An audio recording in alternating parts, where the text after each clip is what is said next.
Oh, absolutely. No. Because they don't want to talk. They don't want to say anything. Because everything they say could be used in a 30-second commercial that brings down their career. The politicians are worried that you're going to fuck them over. That's right. They think that they're about to be ambushed, tricked. That's right. So a scientist will just talk about their craft. And because there's a confidence, there's a security when they do. Unless it is, once again, somebody that is coming on that has been disingenuous about the type of research that they're doing. Right. But typically the people that we have on are the non-scientist carnival barkers that have been used to headline a scientific issue. Right. And that's a very different animal again. In a political way. That's exactly right. Exactly. And it all breaks down along political lines. And then once again, you're dealing with, politicians are the most stage managed. You think that actors have publicists and have caution about their public image. Politicians are by far. So why did they even come on your show at all? Because they are also salesmen. Here's the problem with them. They have a product, and they must sell it to a constituency because for them to keep their jobs. And there's a constituency that you're associated with that they want access to. So that means they're the ones doing demographic research, not us. So, Charles, let me in our field, because you're my fellow astrophysicist. Yes, and proud of it. We hardly ever have, and Pluto aside, we hardly ever have any political, cultural, social controversy in our trade. Well, then again, also, did anyone make a buck off of Pluto not being demoted? No, well, I published a book on it, but anytime I gave a talk, I donated those monies to charity. Precisely. Right. We are human too. Scientists, astronomers, we care about our egos and our profits and so forth. But in the end, what we do, what we've chosen to do for our careers may insulate us a little bit because, just as John says, we're trying to find out what's next door to God's house. That's kind of cool, right? Yeah. So are there any other fields you think are more susceptible than we are? Because I think we're pretty, like you said, we're pretty insulated from this. Yeah. But there's like physics or biology or pharmaceuticals, this sort of thing. Yeah. Medicine, I think, has a real issue. Health issues that we're talking about. Sometimes if there's like a car that you want to sell, maybe the engineer will say, well, this car is better than that car. I don't know. But fortunately, I feel pretty safe about that. I don't know if Leanne has any ideas. Leanne, which scientists do you trust the least? Which scientists? Yeah, which ones do you think are most susceptible to special interest groups? The ones who are trying to sell me chewing gum, actually. Those 4 out of 5 guys, I don't know. It seems a little shady to me. But now, are you saying, Neil, just to backtrack for a quick second, you couldn't be bought on the Pluto thing? Is that what you're saying? No! Oh, my gosh. Oh, no. When we come back, we're going to talk to Jon Stewart a little bit more and find out about the role of technology in what drives society and what role scientists and engineers play in it.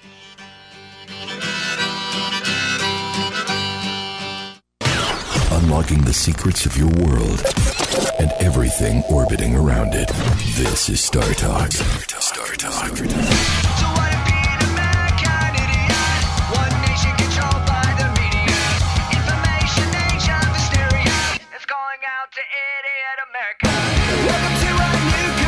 You are back on Startalk Radio. You can find us on the net at startalkradio.net. We also tweet at Startalk Radio. You guessed it. I'm your host, Neil deGrasse Tyson. With me is my friend and colleague, Charles Liu, astrophysicist. Hi, Neil. Hey, Charles. As well as comedian Leanne Lord. Hey, Neil. Do you go by comedian or comedian? Either one is fine. Comedian, I have no feminist issues surrounding no issues that there? word. Because some people have issues, and I don't want to have Dude, as long as the check clears, I am all good.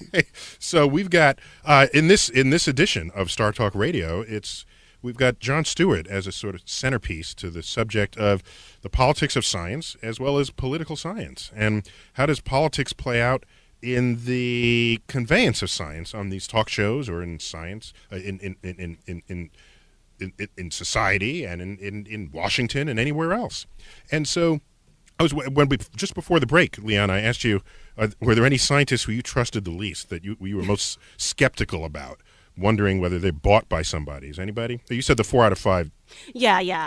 I was joking about that, but I do think your esteemed colleague here hit it on the head. I'm a little skeptical of the medicine guys. The medicine guys. Yeah, because it seems like, for the right amount of money, everybody can line up their scientists and make them say what they want. They make the data say whatever favors their bottom line. So you're saying scientists can be bought?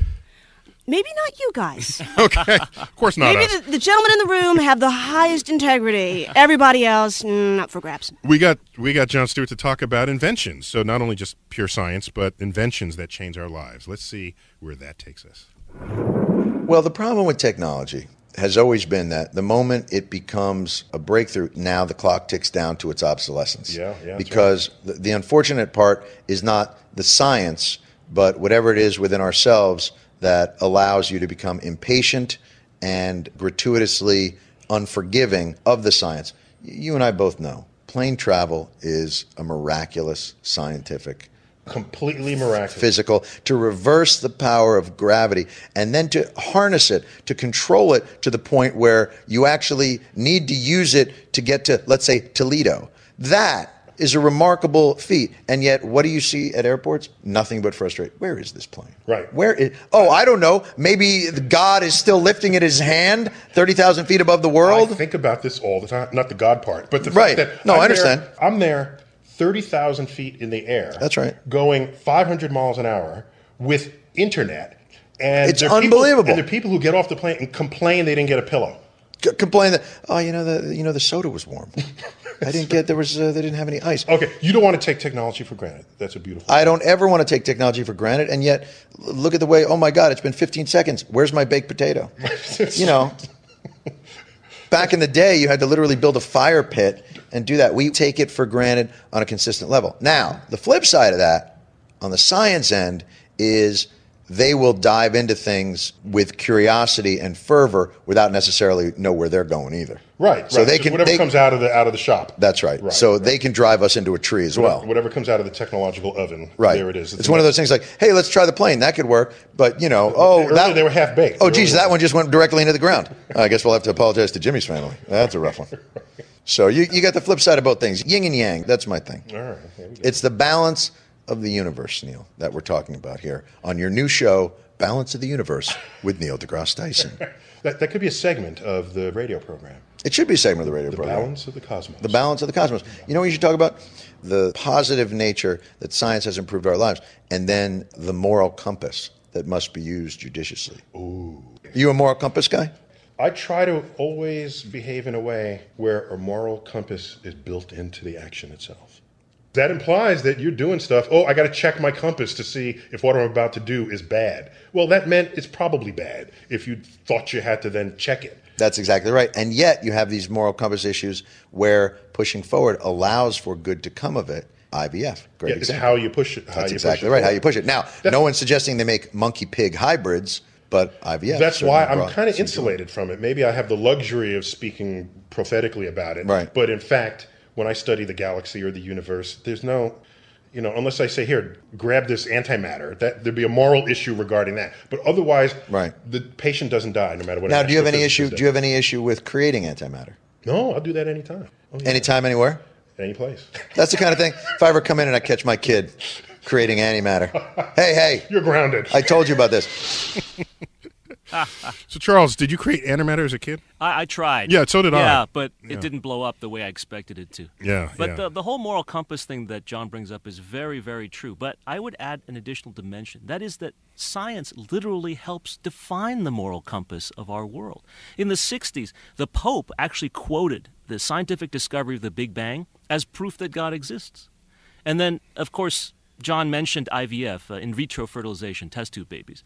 Reproductive scientists can actually tell before implantation which embryos are boys, are girls, which ones have diseases, which ones are healthy. So the scientific frontier informs the dialogue about moral compass. Absolutely. But that's different from saying that it can decide the moral compass. Right. So other people who don't understand science and try to say, well, scientists have to listen to us because they don't know what they're doing in terms of morality, they actually don't realize how important the science informs their vision of morality itself. So there's not only the capacity of scientists to inform morality, there's the obligation of those who claim lordship over the moral compass of the country to be scientifically literate. Unquestionably. Leanne? Unquestionably. You're very agreeable, man. I am. But don't you guys think that in terms of the moral compass in science, that science pushes that envelope constantly. Like, it's like, okay, we've got a new invention where everybody gets upset and then they're back and we're good now. The monkey-pig and then hybrid. Science is out there again. The monkey-pig hybrid, right, and then the pig-human hybrid, right. That's you give a scientist a cookie, he'll want. How does that story go? Yeah, syrup, pancakes, yeah, all that. I mean, does there ever come a point that, just because we can doesn't mean we should? Does that ever occur to you guys? You're never just happy, like, yeah, we're good. We have 3G on our phones. We're fine. No, now we're 4G because of you guys. It's true. The people caught in 3GS, I think, was that phone. But so I kept going with Jon Stewart. I mean, let's see. We kept talking about technology. Apparently he's extremely opinionated about it. Let's see what he tells us next. Why is it that we have not been able to overcome the bounds of the combustion engine? That the Industrial Revolution starts. It's one of the great embarrassing aspects of modern technology. Right. We're still using batteries. Right. We're still using combustion engines. Thomas Edison could come down here and recognize all the power sources that we are using. He should not be able to.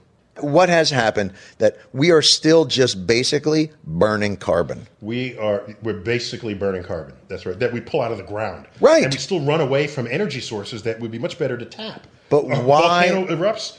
You know how much energy is in a volcano? Run! The hurricane comes? Run! Right. Tsunami We don't utilize it. Run! Yeah, we're victims of nature. So, yeah, I don't want to be the one that runs. I want to be the one who figures out how to tap the volcano. Economics has a lot to do with it, Neil. Obviously, economics and psychology, if there are people who can make billions and billions of dollars forcing us to buy internal combustion engines, they're going to try very hard to make sure we don't develop new technologies. But if I remove the oil, because there's none left, then you go to war. And no, if there's none left, there's nothing to go to war over. Right. Then we can fight over sunlight. There you go. How's that for